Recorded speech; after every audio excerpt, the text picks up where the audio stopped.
Well, Russia's foreign minister, Sergei Lavrov, says the U.S. Secret Service has stepped up efforts to recruit Russian diplomats. Lavrov made the comments during his annual presser on Tuesday.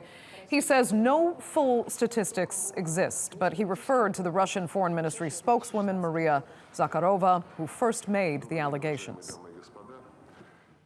Last years, especially under the second Obama administration, this unfriendly activity with regard to our diplomats was only growing.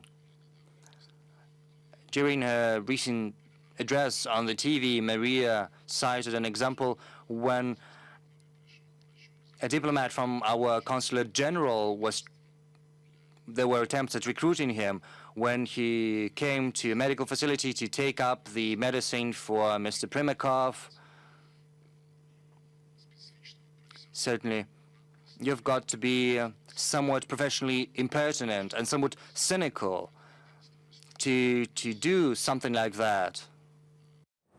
Well, William Danselow has more on Sergei Lavrov's presser from Moscow.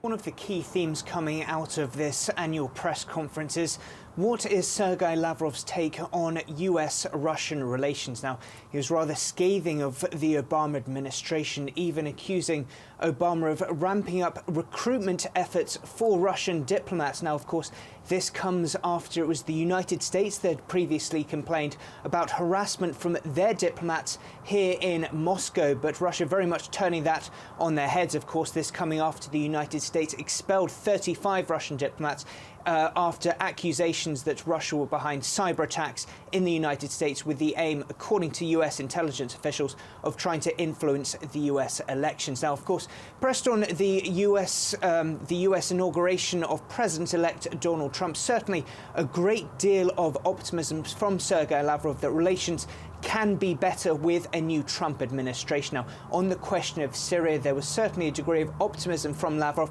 stating that he believed that under Trump there could be more transparency with the United States, especially when it comes to Russia's key goal in the country, which is counter-terrorism, even accusing the Obama administration of deceiving Moscow in the past, especially when it came to US promises in the past of separating groups like al-Nusra, of course now Jamaat al-Sham, from other opposition groups. So certainly a clear sense of optimism coming from Sergei Lavrov that things can improve between the United States and Russia, and that can have a wide range of implications, especially when it comes to the conflict of the civil war in Syria, and real optimism from Lavrov that when the members of the opposition in Syria meet with members of the Syrian government in Astana in about a week's time, that real progress can be made, not only when it comes to the cessation of hostilities and installing that, but also making huge improvements to the humanitarian crisis on the ground.